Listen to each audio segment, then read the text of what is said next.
एक बार एक युवक जो अपनी आंखों को लेकर बहुत परेशान रहता था, वह एक गुरु के पास जाता है जो कि आयुर्वेद के एक बहुत बड़े ज्ञाता थे। वह युवक गुरु को प्रणाम करता है और कहता है, हे मुनिवर, मैं अपनी आंखों को लेकर बहुत परेशान हूं। मेरी आंखों की रोशनी दिन भर कम होते जा रही है। मुझे सब कुछ धुंधला धुंधला दिखाई देता है। कई बार तो मेरी आंखों में बहुत ज्यादा दर्द और जलन होता है और बहुत ज्यादा आंसू भी निकलते हैं। गुरुदेव, मेरी आंखें समय से पहले ही मेरा साथ छोड़ रही हैं।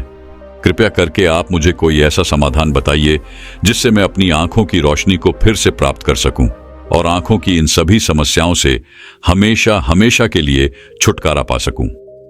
उन गुरु ने उस युवक की सभी समस्याओं को ध्यान से सुना और फिर कहा कि बेटा, हमारे आयुर्वेद में आंखों से संबंधित एक पूरा उपनिषद लिखा गया है जिसे चक्षु उपनिषद कहा जाता है।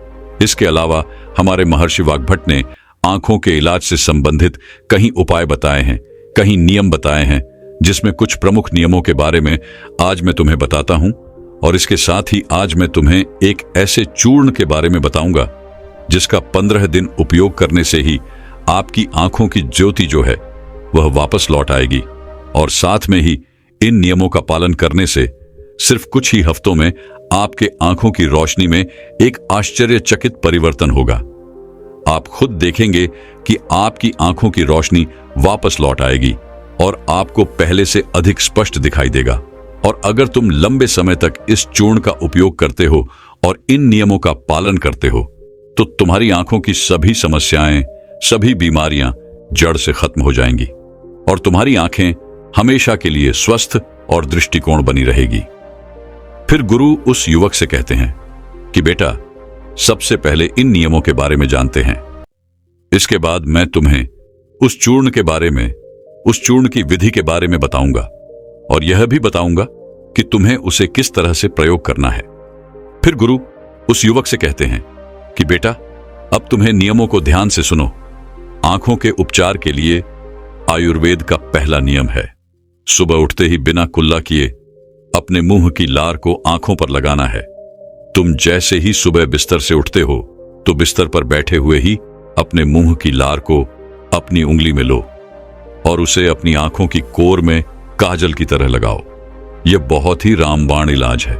आंखों की सभी समस्याओं का असल में हमारी लार में वह सभी तत्व पाए जाते हैं जो मिट्टी में होते हैं, और जब हम मुंह की लार को आंखों में लगाते हैं तो वह सभी पोषक तत्व हमारी आंखों को मिलने लगते हैं जो इसे स्वस्थ बनाए रखने के लिए बहुत जरूरी है। आंखों को हमेशा स्वस्थ बनाए रखने के लिए आयुर्वेद का दूसरा नियम है, मुंह में पानी भरकर आंखों में धीरे धीरे छींटे मारना। तुम जब रोज सुबह अपनी आंखों को धोते हो तो उसे ऐसे ही मत धो, बल्कि उससे पहले अपने मुंह में पानी भरो, फिर अपनी आंखों पर कम से कम 20 छींटे मारो। छींटे इतनी तेजी से ना मारो कि आपकी आंखों में दर्द होने लगे, वह लाल हो जाए। हमें बस इतनी तेजी से छींटे मारने हैं ताकि पानी आपकी आंखों के अंदर चला जाए। जब आप आंखों में छींटे मारते हैं तो अंदर की छोटी से छोटी गंदगी भी पानी के साथ भरकर निकल जाती है और आंखें साफ हो जाती हैं। और मुंह में पानी भरने का कारण यह है कि जब हम आंखों में छींटे मारते हैं तो आंखों का कचरा जो है वह मुंह के रास्ते से न जाकर सीधे आंखों से ही पानी के साथ बाहर निकल आए, क्योंकि आंखों की कई बीमारियां सिर्फ आंखों में धूल मिट्टी जाने के कारण या कचरा जाने के कारण पैदा होती है। और जब यह सब कचरा साफ होगा तो हमारी आंखें भी स्वस्थ होंगी। फिर गुरु उस युवक को तीसरा नियम बताते हुए कहते हैं कि बेटा, सूर्य देव को देखना है। हर दिन लगभग 5 मिनट के लिए सूर्य देव को देखना है, लेकिन दोपहर में या तेज धूप में नहीं, सिर्फ उगने से 1 घंटे के अंदर अंदर या फिर सूर्यास्त होने के 1 घंटे पहले। सबसे ज्यादा अच्छा तो यह होगा कि तुम सूर्य देव के उगने या अस्त होने के समय उनके दर्शन करो, और जब जरूरत महसूस हो तो पलके झपका भी सकते हो। शुरू में इसे 1 मिनट के साथ शुरू करो और धीरे धीरे इसे 5 मिनट तक लेकर जाओ। सूर्य दर्शन के समय सूर्य की किरणें हमारी आंखों में अवशोषित होती हैं और हमारी आंखों को ठीक करती हैं। अंत में अपनी दोनों हथेलियों को रगड़कर उसे अपनी आंखों के ऊपर रख लो, लेकिन इस बात का ध्यान रखना कि आपको अपनी आंखों के ऊपर रखना है, उन्हें दबाना नहीं है। ऐसा करने से आंखों को आराम मिलता है। चक्षु अपने शक में सूर्य देव को आंखों का वेद कहा गया है। फिर गुरु उस युवक को अगला नियम बताते हुए कहते हैं कि आंखों का व्यायाम करो। आप इसे किसी भी समय कर सकते हैं, लेकिन सुबह और सोने के पहले करने से यह ज्यादा फायदा देता है। इसके लिए सबसे पहले तो अपनी आंखों को 10 बार ऊपर नीचे करो, 10 बार ऊपर करो और 10 बार नीचे करो। जितना हो सके उतना ऊपर करो और जितना हो सके उतना ही नीचे लो। लेकिन इस बात का ध्यान रखना है कि आंखों के साथ सर नहीं घूमना चाहिए। सर स्थिर होना चाहिए। सिर्फ और सिर्फ आपकी आंखें घूमने चाहिए। आंखों को ऊपर नीचे करने के बाद आंखों को 10 बार बाईं ओर और 10 बार दाईं ओर लेकर जाओ। इसके बाद 10 बार आंखों को ऊपर कोने की ओर और 10 बार आंखों को निचले कोने की ओर लेकर जाओ। इसके बाद आंखों को गोल गोल घुमाते हुए एक वृत्ताकार आकृति बनाने का प्रयास करो। आंखों को 10 बार दाहिनी ओर गोल गोल घुमाएं और 10 बार बाएं ओर गोल गोल घुमाएं। फिर सबसे जरूरी व्यायाम, अपने हाथ के अंगूठे को अपनी दोनों आंखों के बीच में रखो और अपने नाखून के हिस्से को देखो और बिना ध्यान हटाए धीरे धीरे अपने अंगूठे को दूर लेकर जाओ। इस दौरान आपका पूरा ध्यान अंगूठे के नाखून पर होना चाहिए। जैसे ही अंगूठा दूर जाए तो सारा ध्यान अंगूठे से हटाकर उसके पीछे वाली चीज पर लगाओ। फिर वापस अंगूठे के नाखून पर ध्यान केंद्रित करो और फिर उसे धीरे धीरे अपने नाक के पास लो। इस प्रक्रिया को तुम्हें 10 बार दोहराना है और फिर इसके बाद अपने दोनों हथेलियों को रगड़कर अपनी दोनों आंखों को ढक लेना है और आंखों को आराम देना है। दरअसल हमारी आंखों के आसपास बहुत सारी मांसपेशियां होती हैं जो हमारी आंखों को चलाती है, उन्हें नियंत्रित करती है। बिना व्यायाम के यह मांसपेशियां कमजोर पड़ जाती है, लेकिन इस व्यायाम को करने से तुम्हारी आंखों की मांसपेशियां मजबूत होती हैं और वह अपनी कोई भी ताकत दोबारा हासिल कर सकती है। फिर गुरु अगला नियम बताते हुए कहते हैं कि शरीर को साफ रखो, क्योंकि शरीर साफ तो बीमारियां साफ। आयुर्वेद के नियम के अनुसार यदि हमारा शरीर भीतर से साफ है तो हमें कोई बीमारी नहीं हो सकती है।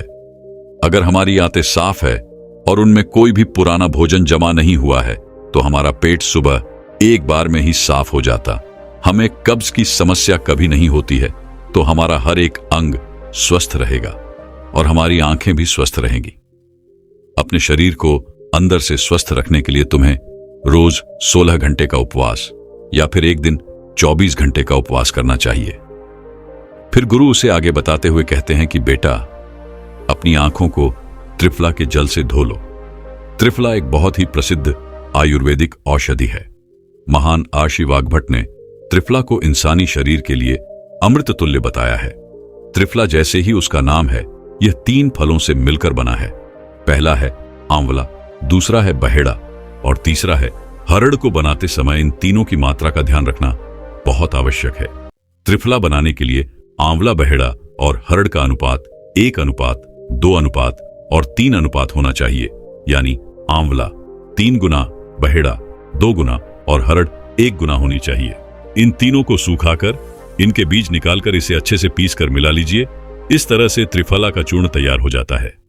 फिर इसे किसी मिट्टी के बर्तन में रख दीजिए और 1 चम्मच त्रिफला चूर्ण को 2 ग्लास पानी में रात में भिगोकर रख दें और सुबह उसे छानकर अपनी आंखों को उससे धो लीजिए। ऐसा करने से बहुत ही तेजी से आंखों की सभी समस्याओं में आराम मिलता है और आंखों की रोशनी बहुत ही तेजी से बढ़ती है। त्रिफला सिर्फ आपकी आंखों के लिए नहीं बल्कि हमारे शरीर के लिए भी बहुत फायदेमंद होता है, क्योंकि यह वात, पित्त और कफ तीनों दोषियों को नियंत्रित करता है। शरीर को साफ करने के लिए त्रिफला को 2 तरीके से लिया जा सकता है, एक रात को और दूसरा सुबह। अगर आप त्रिफला सुबह लेते हैं तो गुड़ या शहद के साथ लो, और यदि आप त्रिफला को रात में लेते हैं तो दूध के साथ या फिर गर्म पानी के साथ इसे ले सकते हैं। रात में दूध या गर्म पानी के साथ जो त्रिफला खाया जाता है वह हमारे शरीर को साफ करने का काम करता है, गंदगी बाहर निकालता है। और सुबह जो गुड़ या शहद के साथ त्रिफला खाया जाता है यह पोषक तत्व का काम करता है, यानी कि पोषक तत्व प्रदान करता है। इसीलिए जो व्यक्ति स्वस्थ है, जिन्हें कब्ज या पेट से जुड़ी हुई कोई भी दिक्कत नहीं है, वह त्रिफला को दिन में खाए, और जिन्हें पेट की सफाई करनी है, कब्ज की समस्या रहती है, वह इसका सेवन रात को करें। फिर गुरु उस युवक को अगला नियम बताते हुए कहते हैं कि बेटा, यह नियम बहुत ही लाभकारी है। इससे तुम्हारी आंखें और मन दोनों ही तेज बनते हैं। इसके लिए तुम्हें एक अंधेरे कमरे में दीपक या मोमबत्ती जला लेना है। फिर उसे इतनी ऊंचाई पर रखना है कि जब तुम बैठो तो वह तुम्हारी आंखों के ठीक सामने होना, ज्यादा ऊपर होना चाहिए और ना ही ज्यादा नीचे होना चाहिए। इसके बाद आपको अपनी पीठ को सीधा करके आरामदायक स्थिति में बैठ जाना है और अपनी दृष्टिकोण उस दीपक या मोमबत्ती की ज्वाला पर यानी ज्योति पर केंद्रित करना है और लगातार उस ज्योति को देखना है। इस बीच यदि तुम पलक झपकाना चाहते हो तो आप झपका सकते हो, लेकिन कोशिश करो कि जितनी देर तुम बिना पलक झपकाए रह सकते हो तो बिना पलक झपकाए रहो। थोड़ी देर में तुम देखोगे कि तुम्हारी आंखों से आंसू बहने लगेंगे, लेकिन चिंता करने की कोई जरूरत नहीं है, क्योंकि यह क्रिया हमारे आंसुओं के द्वारा हमारी आंखों की सफाई कर रही है। इस प्रक्रिया के बीच आप आंखों के आंसू को रोकने का प्रयास ना करें, बस इन्हें बहने दें। इस दौरान अपने हाथों से अपनी आंखों को भी स्पर्श नहीं करना है। जब यह प्रक्रिया पूरी हो जाए तब अपनी दोनों हथेलियों को रगड़कर धीरे धीरे अपनी आंखों के पास लेकर जाओ और आंखों को ढक लो। यह प्रक्रिया रोज रात को सोने से पहले कुछ मिनट के लिए करो। फिर तुम स्वयं देखोगे कि तुम्हारी आंखों की रोशनी दिन प्रतिदिन बढ़ती जा रही है। इस प्रक्रिया को करने से आपकी आंखों की रोशनी के साथ साथ आपकी एकाग्रता भी बढ़ती है। फिर गुरु उस युवक को अगला नियम बताते हुए कहते हैं कि किसी भी ठंडी सब्जी जैसे खीरा, लौकी और आलू के छोटे छोटे टुकड़ों को कुछ मिनट तक अपनी आंखों के ऊपर रखो। जब हम खीरे या लौकी को इस तरह से छोटे छोटे टुकड़ों में काटकर आंखों के ऊपर रखते हैं तो हमारी आंखों के आसपास का जो क्षेत्र है वह ठंडा हो जाता है और बाकी का क्षेत्र गर्म रहता है, जिससे आंख और सर के बीच का जो तापमान है उसमें अंतर आ जाता है और ज्यादा से ज्यादा रक्त आंखों की तरफ आने का प्रयास करता है। फिर जिस जगह पर रक्त का प्रवाह ज्यादा होता है उस जगह का इलाज खुद ब खुद शुरू हो जाता है। इस प्रक्रिया को आपको हर दिन 10 से 12 मिनट तक जरूर करना है। इससे आपकी आंखों की रोशनी बढ़ेगी और आप ताजगी महसूस करेंगे। फिर गुरु उस युवक को अगला नियम बताते हुए कहते हैं कि बेटा, तुम्हें रोज ऐसा काम करना है जिसमें ज्यादा रक्त का प्रवाह हो, जैसे शीर्षासन, भस्त्र का आसन। ऐसे आसनों को करने से रक्त की ज्यादा मात्रा आंखों की तरफ जाती है और आंखें स्वस्थ बनी रहती है। फिर गुरु उस युवक को कहते हैं कि बेटा, तुमने नियमों के बारे में तो जान लिया, अब मैं तुम्हें उस चूर्ण के बारे में बताता हूं जिसका उपयोग तुम्हें करना है, और उसका उपयोग करने से कभी भी तुम्हारे आंखों की ज्योति खराब नहीं होगी, और अगर जिनको चश्मा लग चुका चाहे उनका चश्मा भी कुछ हफ्तों में उतर जाएगा। इस चूर्ण को बनाने के लिए आपको 4 चीजों का प्रयोग करना है, जिसमें पहली चीज है सौंफ, दूसरी चीज है बादाम, तीसरी चीज है धागे वाली मिश्री और चौथी चीज है काली मिर्च। हमें सबसे पहले तवे पर सौंफ को थोड़ा सेक लेना है। सौंफ को नेत्र ज्योति के रूप में अव्वल माना जाता है। इसकी तासीर ठंडी होती है। इसके साथ ही यह खाने को पचाने में बहुत ज्यादा मदद करती है। सौंफ हमारे शरीर के मोटापे को भी कम करती है। सौंफ में पोटेशियम, मैग्नीशियम, जिंक, लोहा, कॉपर जैसे मिनरल्स भरपूर मात्रा में होते हैं। आपको सौंफ को तब तक सेकना है जब तक उसमें खुशबू ना आ जाए। जब खुशबू आने लगे तब आप उसे नीचे उतार लीजिए। फिर आपको बादाम को हल्का हल्का सेकना है। बादाम में विटामिन ए प्रचुर मात्रा में होता है, जो हमारे दिमाग को तंदुरुस्त रखता है। इसमें प्रोटीन एवं फाइबर काफी अच्छी मात्रा में पाए जाते हैं, जिसकी वजह से हमारा पेट भरा भरा रहता है और यह हमारे मोटापे को भी कम करती है। इसके बाद आपको बादाम और सौंफ को अच्छी तरीके से पीस लेना है। इसका बारीकी टोन बना लेना है और इसके बाद आपको धागे वाली मिश्री में से धागा निकाल देना है और उसे कूट कर उसका बारीक टोन बना लेना है। फिर आपको 10 से 15 काली मिर्च लेनी है। काली मिर्च में एंटी इन्फ्लामेटरी तत्व पाए जाते हैं, जो आंखों के लिए बहुत लाभदायक होते हैं। इसके साथ ही काली मिर्च जीवाणु रोधक और इम्यूनिटी बढ़ाने में सहायक होती है, जिससे आंखों की रोशनी मजबूत बनती है। काली मिर्च में विटामिन ए और विटामिन ई पाए जाते हैं, जो आंखों के लिए बहुत लाभदायक हैं। काली मिर्च को भी आपको अच्छी तरीके से कूट लेना है, उसका भी बारीक चूना बना लेना है। फिर आपको इन चारों चीजों को एक साथ मिक्स कर लेना है। फिर आपको इस चूर्ण को 1 चम्मच गुनगुने पानी में या फिर 1 ग्लास दूध में सुबह सुबह खाली पेट लेना है। इसको लेने से आपकी आंखें बिल्कुल स्वस्थ रहेगी और साथ ही साथ आपका पेट भी बिल्कुल साफ होगा। आप अच्छी तरह से फ्रेश हो पाएंगे। इससे आपको अच्छी नींद आएगी और आपकी आंखों की रोशनी और दिमाग तेज होगा। और यह चारों चीजें जो हैं वह आपको अपने घर में ही उपलब्ध हो जाएंगी। फिर गुरु उस युवक से कहते हैं कि बेटा, आज के समय में आंखों को स्वस्थ रखने के लिए जो सबसे ज्यादा जरूरी है वह है अपनी स्क्रीन टाइम को कम करना। आजकल लोग सुबह उठते ही सबसे पहले अपने फोन के मैसेज को देखते हैं और फिर पूरे दिन यहां तक कि देर रात तक मोबाइल या लैपटॉप को यूज करते हैं। और इन लैपटॉप, फोन, टीवी से निकलने वाली लाइट हमारी आंखों के लिए बहुत नुकसानदायक होती है। इसीलिए आप एक ऐसा रूटीन बनाएं जिसमें आप रात में 8 या 9 बजे के बाद किसी भी तरह की स्क्रीन को नहीं देखेंगे। ऐसा करने से आपकी आंखों को तो आराम मिलेगा ही, साथ ही साथ आपकी नींद जो है वह गहरी हो पाएगी और अगले दिन आपका रोना महसूस करेंगे। और अगर आपका काम देर रात तक लैपटॉप पर है तो आप हर कुछ देर में ब्रेक लो, आंखों को बंद करो और उन्हें आराम दो। इसके अलावा आप अपने खाने में विटामिन ए और विटामिन सी को शामिल करो, जैसे गाजर, संतरा, चक्र इत्यादि। ये सब आपकी आंखों को स्वस्थ रखने के लिए अहम भूमिका निभाते हैं।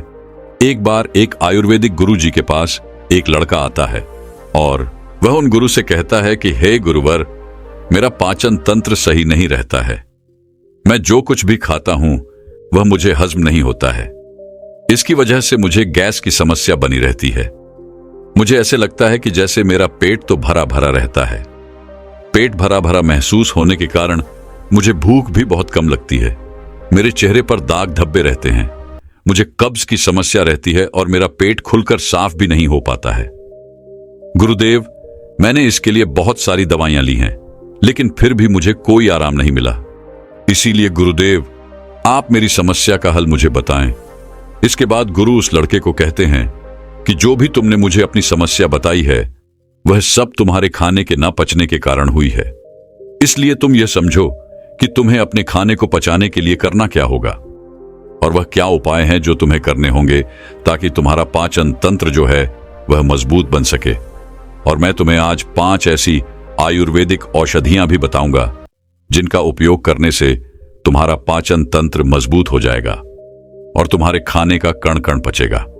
फिर वह गुरु उस लड़के से कहते हैं कि सबसे पहले तुम यह समझ लो कि पाचन तंत्र में खराबी होने का सबसे बड़ा कारण जो है वह है पेट की सड़न। जब तुम्हारे पेट में खाना जाता है और वह ठीक से नहीं पचता है तो फिर वह सड़ता है।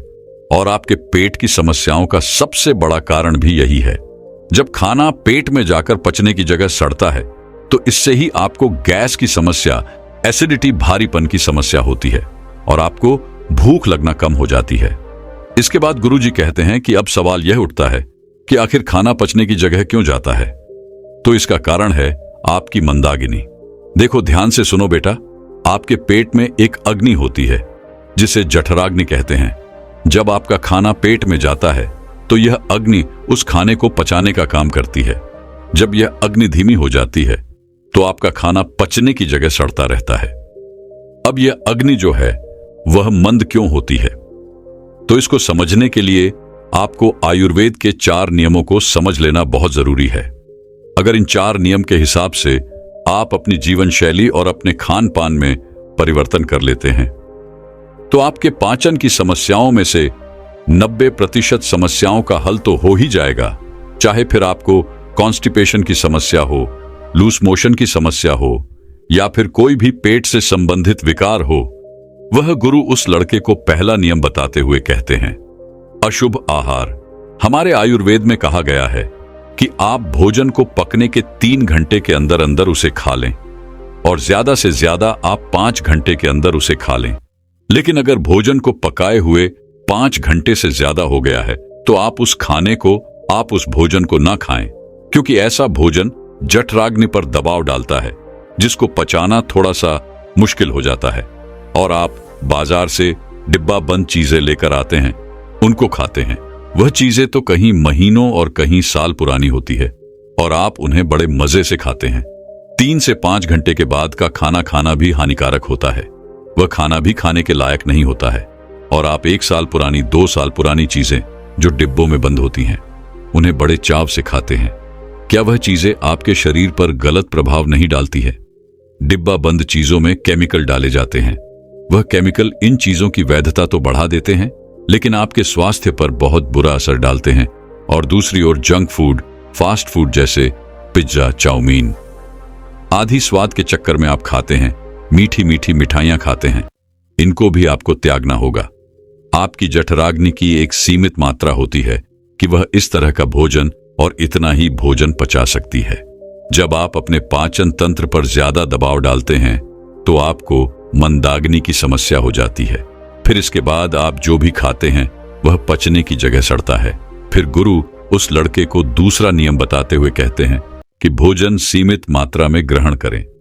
आप चाहे कितना ही अच्छा भोजन क्यों ना करें, आप चाहे सात्विक भोजन ही क्यों ना करते हो, लेकिन ध्यान रहे, जितना जरूरी अच्छा भोजन करना होता है उतना ही जरूरी यह भी जानना होता है कि हमारे भोजन करने की सही मात्रा क्या है।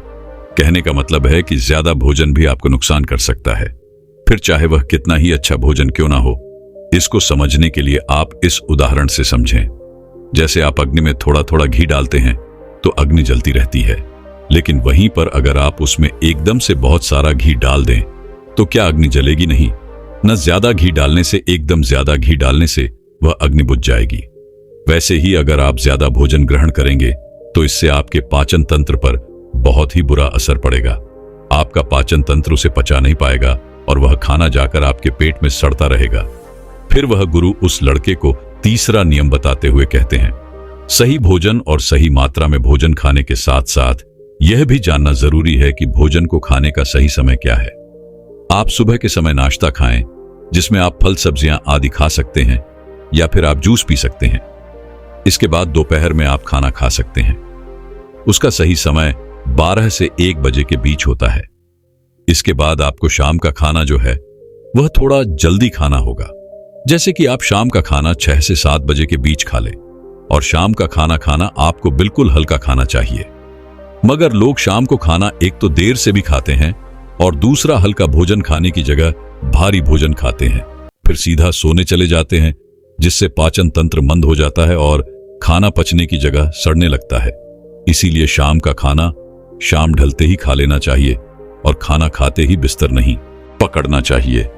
फिर वह गुरु उस लड़के को चौथा नियम बताते हुए कहते हैं कि पर्याप्त मात्रा में पानी पीना भी आपके पाचन तंत्र को मजबूत करता है। अगर आप पर्याप्त मात्रा में पानी नहीं पिएंगे तो आपको कब्ज की समस्या होगी और आपका पेट खुलकर साफ नहीं होगा। और अगर पेट साफ नहीं होगा तो जो खाना आप खाएंगे वह आपके पेट में पड़ा पड़ा सड़ता रहेगा। पानी आपके खाने को गला आता है, जिससे खाने को पचाने में आसानी होती है और आपका पाचन तंत्र मजबूत बनता है। वह गुरु उस लड़के को कहते हैं कि बेटा, इसके अलावा भी बहुत सारे ऐसे कारण हैं जो आपके पाचन तंत्र को कमजोर बनाते हैं, जैसे कि ज्यादा चिंता करना, धूम्रपान करना और खराब जीवन शैली। अगर आप इन चीजों पर ध्यान देंगे और अपनी आदतों को सुधारें तो आपका पाचन तंत्र जो है वह स्वतः ही सही हो जाएगा। फिर वह गुरु उस लड़के को कहते हैं कि इन आदतों और नियमों के अलावा अगर आप कुछ आयुर्वेदिक औषधियां भी लेते हैं तो आप अपने पाचन तंत्र को बहुत ही बेहतर बना पाएंगे। और फिर उसके बाद आप जो भी खाएंगे वह आपको सब पच जाएगा। फिर इसके बाद गुरुजी उस लड़के को पहली औषधि के बारे में बताते हुए कहते हैं कि सबसे पहली औषधि है त्रिफला चूर्ण। आपके पाचन तंत्र के लिए त्रिफला से अच्छा कुछ भी नहीं है। यह सबसे बढ़िया औषधि है। त्रिफला पाचन शक्ति बढ़ाने और मेटाबॉलिज्म में सुधार करने का एक प्रभावी नुस्खा है। दरअसल त्रिफला 3 आयुर्वेदिक हर्ब्स का एक अद्भुत मिश्रण है। इसे बनाने के लिए आंवला, हरड़ और बहेड़ा का प्रयोग किया जाता है। तीनों ही जड़ी बूटियों में रोचक गुण होते हैं। यह मलत्याग को बढ़ावा देने में मदद करती है, साथ ही कब्ज से छुटकारा भी दिलवाती है। त्रिफला शरीर के तीनों दोष, वात, पित्त और कफ के संतुलन को बनाए रखने में आपकी मदद करता है। यह अंत में अच्छे बैक्टीरिया को बढ़ाता है, साथ ही टॉक्सिन्स को नष्ट करता है, जिससे डाइजेशन में सुधार होता है। नियमित त्रिफला का सेवन करने से पाचन संबंधी समस्याओं से बचाव और उनमें छुटकारा पाने में मदद मिलती है। आप रात में सोने से पहले गर्म पानी के साथ त्रिफला का सेवन कर सकते हैं। इसके लिए बस आपको 1 चम्मच त्रिफला अपनी जीभ पर रखना है, फिर गुनगुने पानी के साथ इसे निगल जाना है। आप चाहें तो दूध के साथ इसका सेवन कर सकते हैं। इसके अलावा आप रात में सोने से पहले 1 गिलास पानी में 1 चम्मच त्रिफला पाउडर मिलाकर ढककर छोड़ सकते हैं और सुबह खाली पेट इसका सेवन कर सकते हैं। यह भी पाचन को दुरुस्त रखने में आपकी मदद करेगा। फिर गुरु उस लड़के को दूसरी औषधि के बारे में बताते हुए कहते हैं कि वह है हिंग वॉश्ड। यह एक पॉली हर्बल आयुर्वेदिक औषधि है जिसका उपयोग पाचन विकारों के इलाज के लिए किया जाता है। यही काली मिर्च, अदरक, जीरा, अजवाइन और हिमालय नमक से मिलकर बना होता है। यह मल त्याग, पेट फूलना, अपच और कब्ज जैसी स्थितियों को प्रबंधित करने में मदद करता है। यह पेट में जलन पैदा किए बिना पाचन में मदद करता है। आयुर्वेद के अनुसार हिंग वॉश में दीपक यानी कि भूख बढ़ाने वाला और पाचन यानी पाचन गुण होते हैं जो भोजन को पचाने में मदद करते हैं। अपच और पेट फूलने से राहत दिलाते हैं। ये गुण भूख न लगने की समस्याओं में भी मदद करते हैं। हिंग में वात संतुलन गुण भी होता है जो पेट को नियंत्रित करने में मदद करता है। इसका भी प्रयोग आपको खाना खाने के 45 मिनट के बाद पानी या दूध में किया जा सकता है। फिर गुरु उस लड़के को तीसरी औषधि के बारे में बताते हुए कहते हैं एलोवेरा। एलोवेरा का नाम किसी भी स्किन या फिर हेयर प्रॉब्लम के लिए सुझाया जाता है, लेकिन यह पेट की समस्याओं के लिए भी इसी तरह कारगर साबित होता है। एलोवेरा का जूस पेट की परेशानियों से भी राहत दिलाता है। इसमें मौजूद एंजाइम पाचन क्रिया को बेहतर बनाते हैं और पोषक तत्वों के अवशोषण में भी मदद करते हैं। इसी तरह एलोवेरा पेट के इन्फेक्शन की वजह बनने वाले बैक्टीरिया और परजीवियों से भी सुरक्षा प्रदान करता है, जिससे स्टमक इन्फेक्शन होने से बचाव होता है। कॉन्स्टिपेशन और एसिड रिफ्लेक्स जैसी पेट से जुड़ी समस्याओं से बचाने में भी एलोवेरा का जूस बहुत ही फायदेमंद है। इसके अलावा यह इम्यून सिस्टम को मजबूत बनाने और मेटाबॉलिज्म को बढ़ाने में भी मदद करता है। इसके बाद गुरुजी उस लड़के को चौथी चीज बताते हुए कहते हैं कि आप ऐसी समस्या में हर्बल चाय का इस्तेमाल भी कर सकते हैं। यह चाय उबाले जाने वाली जड़ी बूटियों के मिश्रण से बनती है जिनमें अनेकों और सदियां मिलाई जाती हैं। यह पाचन तंत्र को मजबूत करने के लिए बनाई जाती है। इसमें पुदीना जो पाचन तंत्र की मांसपेशियों को आराम करने की क्षमता रखते हैं। यह यूप के लक्षणों, गैस और ब्लोटिंग को कम करने में मदद करता है। इसमें अदरक जो एंटी इन्फ्लेमेटरी गुणों से भरपूर होता है, पाचन को प्रोत्साहित करने में मदद करता है और उपस्थित गैस और ब्लोटिंग को कम करने में सहायता प्रदान करता है। इसमें धनिया जिसमें गारमेंट गुण होते हैं, वह भी पाचन को सहायता प्रदान करता है और मलाशय को शांत कर सकता है। इसी तरह कई अन्य जड़ी बूटियां होती हैं जो आपके पाचन तंत्र को मजबूत कर सकती हैं। आप इन सभी के मिश्रण से हर्बल चाय बना सकते हैं जो आपके पाचन तंत्र को मजबूत बनाने में आपकी सहायता करेगी। ध्यान रखें, इस तरह की चाय में आपको चीनी नहीं डालनी है। आप चाहे तो थोड़ा सा शहद इसमें डाल सकते हैं और जिनको डायबिटीज है वह इस चाय को फीकी ही पिए। इसके बाद गुरु उस लड़के को 5वीं और अंतिम औषधि बताते हुए कहते हैं अजवाइन पाचन तंत्र ठीक ना होने की वजह से लोगों में गैस की प्रॉब्लम देखी जा सकती है। अजवाइन का पानी गैस की दिक्कत को भी कम करता है और पेट फूलने की समस्या में भी आराम देता है। इसके साथ ही अजवाइन जो है वह पेट में एंटर में भी राहत देता है। इसके पानी में कुछ विशेष एंजाइम पाए जाते हैं जो आंतों की सफाई करते हैं और इससे भोजन के पोषक तत्वों के अवशोषण में मदद मिलती है। अजवाइन का पानी तेजी से वजन को घटाता है और मेटाबॉलिज्म को दुरुस्त रखता है। अगर आपका कोलेस्ट्रॉल लेवल बढ़ता रहता है या फिर घटता रहता है तो यह उसे भी कंट्रोल करता है। इसके बाद वह गुरु उस लड़के से कहते हैं कि बेटा, आप इन 5 औषधियों में से कोई भी एक औषधि इस्तेमाल कर सकते हैं और आप अपने जीवन शैली में जो मैंने तुम्हें नियम बताए उनका अनुसरण करके तुम अपने पाचन तंत्र को बहुत ही जल्दी मजबूत बना सकते हैं। राजा ने स्पष्ट किया कि जब दीक्षा लेनी ही है और संन्यास्त होना ही है तो मुझे आपका सभी शर्तें मंजूर है। और फिर तथागत बुद्ध ने आदेश दिया और कहा, अपने कपड़े उतारो, अपने जूते उतारो और नग्न हो जाओ और इसी नग्न अवस्था में अपने राज्य के राजमार्गों पर स्वयं को जूते मारते हुए चक्कर लगाकर आओ। राजा असमंजस में पड़ गया। तथागत बुद्ध, यह क्या कह रहे हैं? मैं एक राजा हूं। इस तरह से मैं नग्न होऊंगा और नग्न होकर अपनी ही सड़कों पर कैसे खुद को जूते मारते हुए चक्कर लगाऊं? लेकिन फिर भी राजा को संन्यस्त होना था, तो उन्होंने भगवान बुद्ध की शर्तें मान ली और वह वैसा ही करने के लिए निकल पड़ा। राजा ने वैसा ही किया। वह नग्न होकर स्वयं को जूते मारते हुए राज्य की सड़कों पर दौड़ने लगा और यहां उसके चले जाने पर शिष्य ने बुद्ध से कहा कि बनते, जब हम आपसे दीक्षा लेने आए थे तब आपने तो ऐसी कठोर शर्त नहीं लगाई थी। आप तो स्वयं करुणा अवतार हैं, फिर आपने राजा के साथ ऐसा कठोर व्यवहार क्यों किया? तब भगवान बुद्ध बोले, जब तुम लोग संन्यास लेने आए थे तब तुम्हारे अहंकार बहुत बड़े नहीं थे, इसीलिए तुम लोगों से घर घर भिक्षा न करवा के ही काम बन गया। यह तो एक बड़े राजा है, इसका अहंकार भी बहुत बड़ा है, इसलिए जितना बड़ा रोग उतनी बड़ी दवाई, इसलिए महारोग की दवाई भी अधिक शक्तिशाली होती है। किसी कारणवश मैंने इनका परीक्षा भी इतना कठिन किया है। राजा जब इस दशा में अपनी ही प्रजा के सामने से गुजरेगा तो उसका अहंकार चूर चूर हो चुका होगा। राजा ने शाम तक शर्त पूरी कर ली और बुद्ध के चरणों में आकर गिर गया और फिर बोला, तथागत, अब तो मुझे आप दीक्षा देकर मुझे संन्यस्त करें। भगवान बुद्ध ने राजा के सिर पर मुकुट रखा और कहा कि अब तुम्हें संन्यास लेने की जरूरत ही नहीं है। जाओ और कर्ता भाव छोड़कर साक्षी भाव से राज करो। अब तो तुम राजस्व हो चुके हो, अब तुम राजस्व हो। देखिए दोस्तों, किस तरह से भगवान बुद्ध ने एक राजा को उपदेश दिया और राजा का जीवन धन्य हो गया। दोस्तों, ये छोटे से उपदेश से आपको क्या ज्ञान प्राप्त हुआ, कमेंट में हमें जरूर बताइएगा। चलिए अब जानते हैं स्वास्थ्य से संबंधित बहुत ही महत्वपूर्ण जानकारी। क्या आप जानते हैं कि यह हमारा शरीर किससे बना है? ये सबसे पहले जानना बहुत जरूरी है। और हमारे शरीर में कौन से 3 दोष पाए जाते हैं? हमारा शरीर 5 तत्वों से बना है और हमारा शरीर में 3 दोष पाए जाते हैं, वात दोष, पित्त दोष और कफ दोष। इसे जानना जरूरी है क्योंकि यह हर एक बीमारी का कारण होता है, क्योंकि हर एक बीमारी जड़ यही 3 दोष है, इसीलिए जानना जरूरी होता है। तो आपका शरीर का सबसे महत्वपूर्ण दोष यह 3 दोष हैं, पित्त दोष, वात दोष और कफ दोष। अगर आपके शरीर का वात दोष गड़बड़ हो गया तो 60 से 70 पर बीमारी होगी।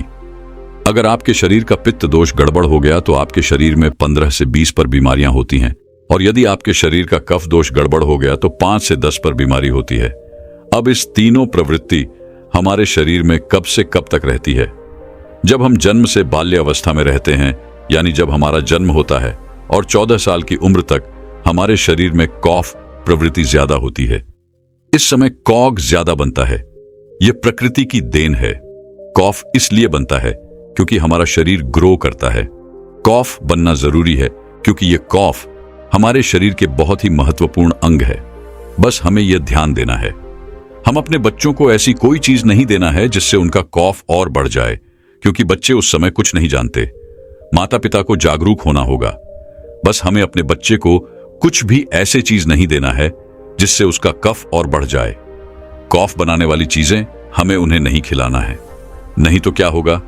कॉफ से संबंधित जो 5 से 10 पर बीमारी है, जैसे टीबी, दमा, अस्थमा, ये सारी बीमारियां इसकी वजह से होती हैं। ये हर माता पिता को ध्यान देना होगा। उसके बाद हम आते हैं बाल्य अवस्था से युवा अवस्था में। युवा अवस्था की आयु कितनी होती है? जब हम 15 साल से 60 साल के बीच में होते हैं, इस समय हमारा शरीर युवा अवस्था में होता है। इस समय हमारे शरीर में पित्त प्रवृत्ति सबसे ज्यादा होता है, सबसे ज्यादा पित्त बनता है। इसलिए हमें यह ध्यान देना होगा कि हम ऐसी कोई भी चीज ना खाएं जिससे हमारा पित्त बढ़ जाए। अगर हमारे शरीर में पित्त दोष बढ़ जाएगा तो हमारे शरीर में 15 से 20 पर बीमारियां होती हैं। इसके बाद हमारा आता है वृद्धावस्था था। 60 साल की उम्र हमारा वृद्धावस्था होता है। इस समय हमारे शरीर में वह दोष बढ़ता है और वात दोष से संबंधित 60 से 70 पर बीमारियां हमारे शरीर में होती हैं। तो आपको ऐसी कोई चीज नहीं खाना है जिससे वात दोष बढ़े। तो दोस्तों, यह आप समझ गए कि आपके शरीर में 3 दोष का क्या रोल है। इसलिए इन 3 दोषों से संबंधित जो भी जानकारी जहां से भी उपलब्ध हो, एकत्र करें और उसे अपने जीवन में लागू करें, कारण को दूर करें और हमेशा इस बात का ध्यान रखें कि इन 3 दोषियों में क्या खाना चाहिए और क्या नहीं खाना चाहिए। इस दोषियों को बढ़ाने वाली चीजें कभी ना खाएं। अब आप इन तीनों दोषियों के बारे में जान गए हैं, तो अब जान लें कि आपका शरीर 5 तत्वों से कैसे बना है। आपका शरीर 5 तत्वों से बना है और इन 5 तत्वों में प्रोटीन्स, विटामिन्स, सारे तत्व आते हैं। अब इस 5 तत्वों में और 3 दोषों में जो भी कमी आती है, तभी आपका शरीर बीमार होता है, अन्यथा आपका शरीर बीमार नहीं होता। अब आप समझ गए आपका शरीर बीमार होने का क्या कारण है। जैसे कुछ लोग रोते हैं, भगवान ने हमें ये कष्ट दे दिया, भगवान ने हमें ये बीमारी दे दिया, हमें गैस्ट्रिक अल्सर हो गया, हमें थायराइड, ब्लड प्रेशर, शुगर हो गया। क्यों हो गया? भगवान ने नहीं दिया, आपने खुद पाला है। जब प्रकृति आपको खाना खाने के नियमों का पालन करने के लिए कहती है, पानी पीने के नियमों का पालन करिए, इस प्रकृति का नियम पालन करिए, तो आप क्यों नहीं कर रहे हैं? जबकि हमारा शरीर उसी तत्वों से बना है प्राकृतिक तत्वों से ही तो बना है। हमारा शरीर भी पानी से ही तो बना है, खाने से ही तो बना है, पोशाक तत्वों से ही तो बना है। ये सारे नियमों का आपको पालन करना होगा। अब जब यह हमारा पित्त दोष कह रहा है कि यह चीज नहीं खाई, यह पित्त और बढ़ेगा, तो आप उसे क्यों खाते हैं? पिज्जा बर्गर आप क्यों खाते हैं? चाय आप क्यों पीते हैं? चीनी आप क्यों खाते हैं? मैदा आप क्यों खाते हैं? जब आप ये सारी चीजें खा रहे हैं तो आपके पेट में एसिडिटी बनेगा, आपका पाचन तंत्र बीमार पड़ेगा। तो जब आपका पाचन तंत्र बीमार होगा तो अनेक बीमारियां आपको आएगी। ये तो आप खुद कर रहे हो ना, ब्रह्मांड नहीं दे रहा है, भगवान नहीं कर रहा है, हम आप इसे खुद जाने अनजाने में कर रहे हैं। हम अपने मन को, अपनी जीभ को कंट्रोल नहीं कर पा रहे हैं। तो दोस्तों, ये सारी चीजें आप छोड़ दीजिए। अब बात करते हैं कि हमें अपने शरीर पर कौन सा तेल लगाना चाहिए, कहां पर लगाना चाहिए, इस बारे में जानते हैं। आप समझ गए आपके शरीर का निर्माण कैसे होता है। इसे सुरक्षित रखना आपके हाथ में है, इसकी कि सुरक्षा आप खुद कीजिए। शरीर के 4 महत्वपूर्ण अंग है जिससे आपकी शरीर की सारी नसें जुड़ी हुई हैं। पहला है नाभि, दूसरा है पैर का तलवा, तीसरा है आपकी नाक और चौथा है आपका सर। यह 4 सबसे महत्वपूर्ण अंग है और इन चारों जगह पर आपको तेल लगाना है। बस ये ध्यान देना है कि आपको कब लगाना है और कैसे लगाना है। तो सबसे पहले चलते हैं आपके पैरों के तलवे। जो व्यक्ति रोज सुबह जागकर मॉर्निंग वॉक करता है, नंगे पैर जमीन पर या फिर हरी घास पर, तो दोस्तों उसकी आंखों की रोशनी कभी कम नहीं होती। तो इसीलिए आपको पैरों के तलवे में शुद्ध तोरी का तेल लगाना है। इसके अलावा आप शुद्ध सरसों का तेल भी लगा सकते हैं। जब आप रात में सोने जाएं तो उसके पहले गुनगुने पानी से अपना पैर धो लीजिए। पैर धोने के बाद बढ़िया से उसे साफ कर लीजिए। सूख जाए जब आप बिस्तर पर लेट जाएं और अपने हाथ से मालिश कर लीजिए। रात में सोते समय यही शुद्ध सरसों का तेल, और जैसे ही आप अपने 5 मिनट दोनों हाथों से मालिश करेंगे, तेल से गर्मा हटाएगी, तुरंत ही आपको नींद आना शुरू हो जाए। अगर आप नींद का टैबलेट लेते हैं, अगर आप डिप्रेशन में हैं, नींद नहीं आ रहा है, तो यह दूसरे दिन से ही बंद हो जाएगा। आपको नींद की टैबलेट की जरूरत ही नहीं पड़ेगी। आपका पागलपन दूर हो जाएगा। याददाश्त बहुत तेज होती है, दिमाग से संबंधित सारे समस्याएं खत्म, और एक ही बार में आप 10 बजे सो रहे हैं, 400 बजे से पहले आपकी नींद ही नहीं खुलेगी। इतनी बढ़िया नींद आती है। तो पैर के तलवे में तेल लगाने से आपके पाचन तंत्र मजबूत होता है, याददाश्त तेज होती है, भूख लगती है, शरीर में शक्ति मिलती है, ऊर्जा मिलती है, यानी कि शरीर की सारी पोषक तत्वों को आपूर्ति कर देता है। दूसरा स्थान है नाभि, जो कि आपके शरीर का सबसे महत्वपूर्ण अंग है। नाभि के पीछे एक पेय को ग्रंथि पाई जाती है, और इसी पेय को ग्रंथि से शरीर की सारी नसें जुड़ी हुई होती हैं, और यह शरीर की सबसे शक्तिशाली ग्रंथि होती है। इसलिए नाभि में तेल लगाना चाहिए। आप देखते होंगे जब आपके घर में छोटा बच्चा होता है तो माताएं उस बच्चे की तेल से मालिश करती थीं, लेकिन अब तो बच्चों को तेल लगाना ही बंद कर दिया। पहले माताएं 8 से 10 बार दिन में बच्चे की तेल से मालिश करती थीं। वे कहती थीं कि हम जितनी बार तेल की मालिश करेंगे उनकी हड्डियां उतनी ही मजबूत होंगी। और वह घर पर बना हुआ शुद्ध सरसों का तेल होता था। और वह शुद्ध सरसों घर का तेल और किसका बनाती थी? किसी सरसों को घू करके, सरसों को रोलक पहले जो उसी से मालिश करती थी, पहले वह लगा देती, उसके बाद छोड़ा करके लेकिन आज फैशन बदल गया है। लोग तरह तरह के केमिकल युक्त तेलों से मालिश कर रहे हैं। ये किसी काम का नहीं दोस्तों। कंपनियां हमें सिर्फ बेवकूफ बनाती हैं और इससे सिर्फ बीमारियां होती हैं, क्योंकि बच्चों की मालिश के लिए सबसे अच्छा तेल सरसों का है और गांव के बच्चों को माताएं आज भी सरसों के तेल की मालिश करती हैं।